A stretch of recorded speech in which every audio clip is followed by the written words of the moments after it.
Hello guys, welcome back to my channel. आज एक बहुत ही इंपॉर्टेंट टॉपिक को हम डिस्कस करने वाले हैं। आज का जो हमारा टॉपिक है पेपर 1 रिसर्च मेथोडोलॉजी से बहुत इंपॉर्टेंट टॉपिक है। आज जो हम डिस्कस करेंगे वो नॉन प्रोबेबिलिटी सैम्पलिंग की जितनी भी टेक्निक्स हैं उनको डिस्कस करेंगे और उनके बहुत अच्छे अच्छे एग्जांपल्स आपको देंगे ताकि जो आप चीज़ों को आपको लर्न करने की जरूरत ना पड़े, आप चीज़ें ईजिली रिमेंबर कर सकते हो एग्जाम्पल के थ्रू। ठीक है, इससे पहले मैं 2 वीडियो इस पे ऑलरेडी प्रोवाइड कर चुका हूँ। एक वीडियो जो था वो आपका सैम्पलिंग से रिलेटेड था, जिसमें बेसिकली सैम्पलिंग के जितने भी कंसेप्ट थे मैंने आपको बताया था। सैम्पलिंग यूनिट क्या होता है, आपका सैम्पलिंग फ्रेम क्या होता है, सैंपल क्या होता है, पॉपुलेशन क्या होता है, स्टैटिस्टिक्स क्या होता है, पैरामीटर क्या होता है। तो उन पे काफी सारे डिफरेंसेस आपको अच्छे से मैंने बताए। अगर आपने वो वीडियो नहीं देखा, मैं आई बटन पे उसका लिंक आपको दे देता हूँ। इसके बाद एक वीडियो मैंने और बना रखा है जिसमें मैं आपको प्रोबेबिलिटी सैम्पलिंग की जितनी भी टेक्निक्स हैं उनको बहुत अच्छे से समझाया और आपको उसके बहुत सारे एग्जाम्पल्स दिए हैं, तो आप उनको देख सकते हो। और आपका क्लस्टर एंड स्ट्रेटाफाइड सैम्पलिंग में क्या डिफरेंस होता है वो बताया, क्योंकि बहुत इंपॉर्टेंट है। इससे भी काफी सारे क्वेश्चंस आपके पूछे जाते हैं। अगर वो वीडियो भी आपने ना देखा हो तो मैं आई बटन पे उसका आपको लिंक दे रहा हूं, आप जाके वो देख सकते हो। ठीक है, तो चलो हम वीडियो को स्टार्ट करते हैं। ये थोड़ा सा अबाउट मी। तो देखो, नॉन प्रोबेबिलिटी सैम्पलिंग से पहले थोड़ा सा मैं आपको बता देता हूँ प्रोबेबिलिटी सैम्पलिंग के बारे में। तो देखो, प्रोबेबिलिटी सैम्पलिंग जो टेक्निक है कहीं ना कहीं प्रोबेबिलिटी के कंसेप्ट पे काम करती है। वहाँ पे क्या होता है, each and every unit of population has the equal chance for selecting as a sample और सैम्पलिंग यूनिट। वहाँ पे क्या होता है कि जब हम प्रोबेबिलिटी सैम्पलिंग की बात करते हैं, वहाँ पे जो पॉपुलेशन होती है उसके सैंपल में आने के इक्वल चांस होते हैं सबके। ऐसा नहीं कि कोई आपका पर्टिकुलर डिस्क्रिमिनेशन हो, वहाँ पे कोई डिस्क्रिमिनेशन देखने को नहीं मिलता है। एंड उसके 4 टेक्निक्स होती थी। पहली जो थी सिंपल रैंडम सैम्पलिंग, दूसरी जो थी आपकी सिस्टमैटिक सैम्पलिंग, तीसरी जो थी आपकी क्लस्टर सैम्पलिंग, चौथी जो थी स्ट्रेटाफाइड सैम्पलिंग। अब बात करते हैं नॉन प्रोबेबिलिटी सैम्पलिंग की। तो non probability sampling individuals are selected based on non random criteria. कोई पर्टिकुलर क्राइटेरिया नहीं होता है, ठीक है। And not every individual has equal chance being included. यहाँ पे कहीं ना कहीं आपका डिस्क्रिमिनेशन यूज होता है, सबके इक्वल चांस नहीं होते हैं सैंपल में इंक्लूड होने के। This type of sample is easier and cheaper. Easier होता है, कहीं ना कहीं आपका चीपर भी होता है, but it is a high risk of sampling biasness. यहाँ पे कहीं ना कहीं जो सैम्पलिंग एरर है या जो सैम्पलिंग बायसनेस है कहीं थोड़ी ज्यादा होती है। That means the inferences you can make about the population are weaker than the probability sample। कब होता क्या है कि जब probability sample से आपका जो result होता है ज़्यादा valid माना जाता है as compared to non probability sampling से, ठीक है।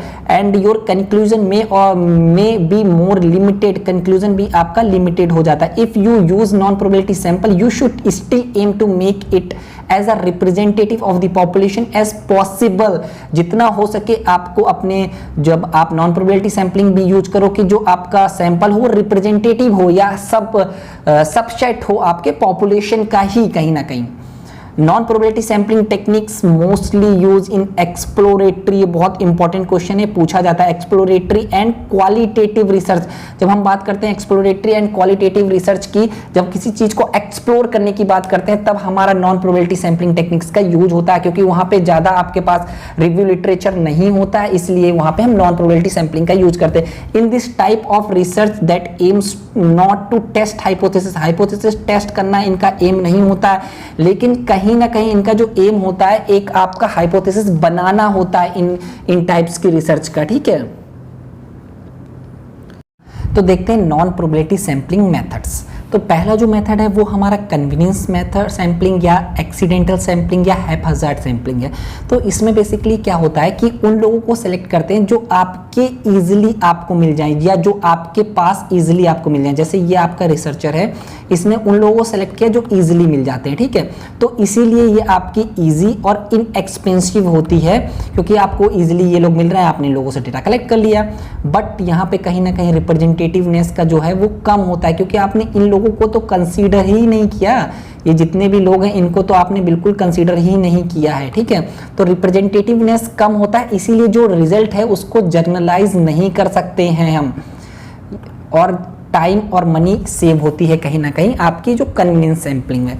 फिर बात आती है जजमेंटल और पर्पसिव सैम्पलिंग जिससे हम बोलते हैं, ठीक है।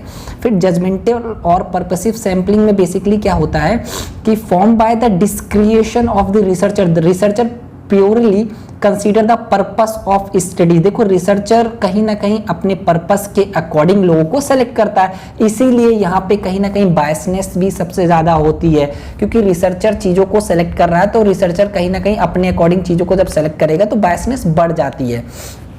ठीक है, researcher use personal judgement to select subject that are considered to be representative of the population.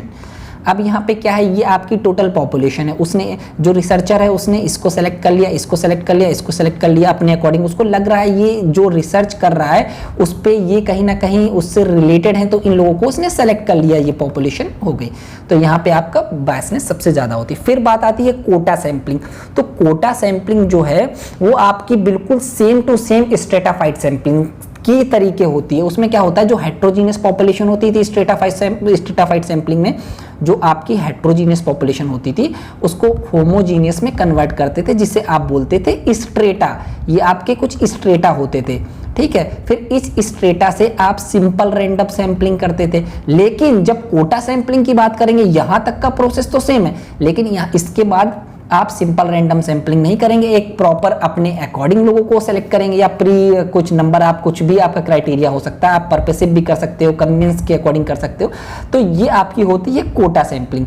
Selection of sample to reflect certain features of the population similar to stratified but does not involve random selection. जो simple random sample है वो include नहीं होता है। Sampling technique happen based on the preset standards, जो कि मैंने आपको बताया यहाँ पे प्रीसेट स्टैंडर्ड्स के अकॉर्डिंग लोगों को हम लेते हैं। इसके बाद in this case a sample is form based on the specific attributes, the created sample will have the same quality found in the total population. Simple सा यहाँ पे आपका कुछ मैंने बताया है कब कौन सा सैंपलिंग टेक्निक्स आप यूज करोगे, उसको आप लिख लो, क्योंकि ये छोटे छोटे जो पॉइंट्स हैं बहुत इंपॉर्टेंट हैं, इन्हीं से क्वेश्चंस आते हैं मोस्टली। फिर बात आती है स्नोबॉल सैंपलिंग की। ये भी बहुत अच्छा, इसको नेटवर्क सैंपलिंग भी बोलते हैं। इसमें क्या होता है कि जब हमारा सब्जेक्ट या जो आपका बहुत डिफिकल्ट हो ट्रैक करने में, तब हम यूज करते हैं snowball sampling. Snowball sampling can be used to recruit participant by other participant. बहुत इंपॉर्टेंट है, मैं इसको देखिएगा। अभी मैं इसका बहुत अच्छा सा एग्जांपल बताता हूँ। The number of people you have access to snowball as you get in connect with other people, also known as network sampling. कैसे होता है देखो मैं बताता हूँ कि देखो मान के चलो आप एक रिसर्च कर रहे हो जो कि रिलेटेड है चीटिंग इन एग्जाम या चीटिंग ऑन एग्जाम, ठीक है। तो आपकी क्लास में ऐसा कोई तो है नहीं कि वो आके खुद बोल दे कि उसने एग्जाम में चीटिंग की है। तो आपने क्या किया कि एक जो लड़का था आपकी क्लास में जिसने जो चीटिंग कर रहा था उसको आपने पकड़ा, ठीक है। उसको पकड़ने के बाद उससे आपने बोला कि आपको मैं कहीं ना कहीं प्रिंसिपल के पास लेके नहीं जाऊंगा, मेरी रिसर्च है, मैं रिसर्च कंडक्ट कर रहा हूँ, ये चीज़ है, तो आप और लोग जो लोग चीटिंग करते हैं उनको पकड़वाइए। तो वो और लोगों को पकड़वाएगा, ठीक है। फिर इसको भी पकड़ा, इसने 2 लोगों को पकड़वाया। इसी तरीके से नेटवर्क बेस्ड होती है, जहाँ पे आपका जो पॉपुलेशन होती है डिफिकल्ट होती है ट्रेस करने में, तब हम यूज करते हैं स्नोबॉल सैंपलिंग। इसी तरीके से एक एग्जांपल और हो सकता है। बहुत सारे लोग जो जैसे मान के चलो आपकी कोई रिसर्च है ड्रग्स से रिलेटेड है, सिगरेट या इन सब चीज़ों स्मोकिंग से रिलेटेड है, तो कोई भी ऐसा तो है नहीं कि जो आपको खुद आके बोल देगा कि मैं स्मोकिंग करता हूँ। नॉर्मली कॉलेज की बात कर रहा हूँ, कॉलेज में तो होता क्या है कि आपने एक जो स्टूडेंट है जो स्मोकर है उसको पकड़ा, उससे बोला कि मैं आपको रेस्टिकेट नहीं करूँगा या कुछ भी, तो आप और जो लोग हैं जो स्मोकिंग करते हैं उनको बताओ, उसको पता होगा कौन कौन स्मोकिंग करते हैं, वो और लोगों को लेके आएगा। इसी तरीके से नेटवर्क बन जाता है, जो कि मैंने इस पे भी दिया है आपको। तो ये होता है हमारा स्नोबॉल सैंपलिंग। एक एग्जांपल भी है, इसको पढ़िएगा, बहुत सिंपल सा एग्जांपल है।